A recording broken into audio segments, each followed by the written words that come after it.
Corny as it sounds, the true reward to booktube really is the friends I have made along the way. There's no joke. I'm just being grateful for all the people I've met here.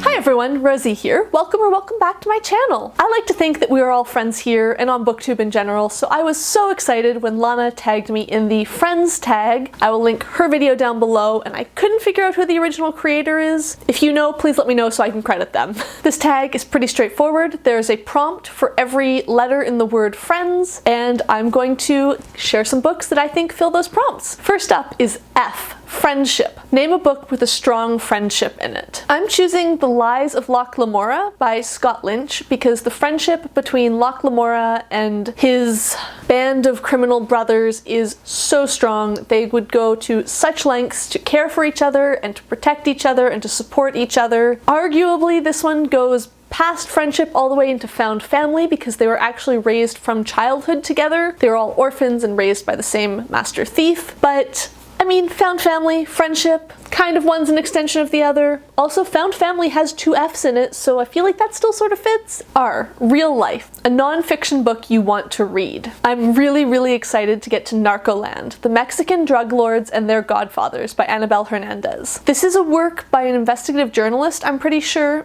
who really did some digging into the drug cartels and the drug lords in Mexico, and looked not just at the criminal aspect, but also where does the criminal aspect cross over into the political system and the police and the businesses. And this book looks at how the drug trade is pervasive in all of those areas of Mexican society and not just the criminal underworld. I have a bit of an obsession with books on cartels and the drug trade for some reason. I've read a couple that were really good, so I really want to get to this one, and I don't know why I haven't read it yet when I bought it almost a year ago? No, just over 6 months ago, I guess, but it's been a while. I should read this book. Indie author. A book by an indie author. I'm not totally sure how we define an indie author. Is that an author who's self-publishing as opposed to published through a publishing house? Is it any author who's published by an independent publishing house, not one of the big ones? I'm not totally sure. I don't really pay attention to publishers, and I don't think I read that many self-published books, so I'm not totally sure what books I would have read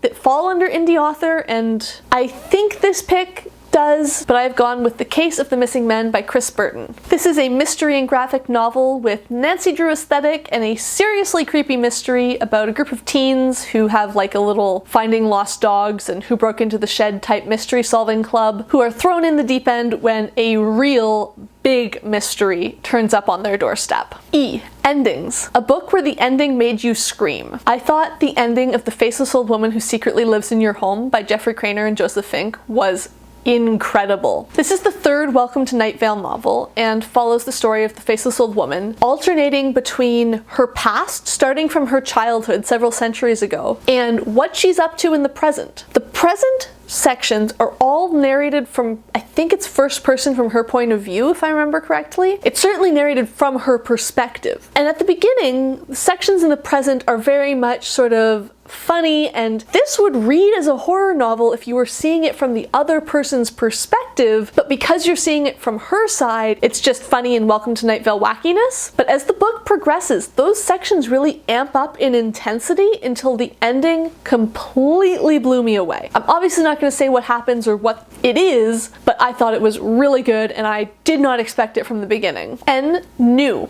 A new book you can't wait to die. I'm really excited to pick up Mrs. Death, Mrs. Death by Salena Godden. I'm gonna read a section of the blurb to you because I think it explains why I need to get this book. Mrs. Death has had enough. She is exhausted from spending eternity doing her job, and now she seeks someone to unburden her conscience to. Wolfe Wilford, a troubled young writer, is well acquainted with death, but until now hadn't met death in person. A black working-class woman who shapeshifts and does her work unseen. This book sounds so incredible. I just get such a vibe that I am going to adore this book. I think it was released early this year. I think it came out in January maybe, and I really need to buy that and read it. It just sounds like I'm going to love it, and I want to love it now, not 5 years from now. So I should make that a priority, pick it up, and then, like I said, actually read it. If I've moved or the angle of the camera has changed, I'm sorry, my battery just died with only 2 prompts left. How rude of it. The second last prompt is D, dark. A book that has dark themes. I realized recently that I don't have to stick to fiction when I'm answering book tags. I think part of the reason I've been feeling sort of like I never read any books about anything when I'm trying to do these is that I've been artificially restraining myself to fiction books when I can use nonfiction, and that opens up so many books that I read. Anyways, I'm going with Say Nothing, A True Story of Murder and Memory in Northern Ireland by Radden Keefe. This book considers the Troubles in Northern Ireland from the central point of the murder of a middle-aged mother of 10. She was kidnapped by the IRA and presumed dead, but her remains, her body, were not discovered until many decades later. This is an interwoven story about the victim, both her and her children, also the IRA members who were involved with her murder, and some of the people on the opposite side. It's really, really interesting, obviously very dark, very grim, but fascinating. And I didn't really realize until I was writing up this little blurb to say in this video that of course I loved it. It did for the Troubles a very similar thing to what the Five did for the Jack the Ripper killings, where it takes a few people and their experiences to consider a much larger situation on the whole. So it includes general information about the Troubles and how things were progressing and what was going on, but then also, of course, includes these individual stories. And of course I love it. This is exactly the sort of nonfiction I can't shut up about lately. Speaking of which, we really need to figure out a name for this subgenre of nonfiction, because I talk about it way too much and I need something to refer to it as. So if you've got any ideas, let me know. And the last prompt, S, share. Share the love and tag some of your favorite channels. I'm not going to tag some of my usual favorites because I feel like you guys have heard me talk about them all so much. Don't get me wrong, I still love them, I still think they're great, I'm still so happy to have met them and be friends with them, but I could easily tag the same people I tag in so many videos. So instead, I've decided to tag some people whose channels I have either just discovered or who are quite new to booktube and who I'm really excited to become better friends with as the time goes on. I'm going to tag a couple books. I've recently discovered his channel and I'm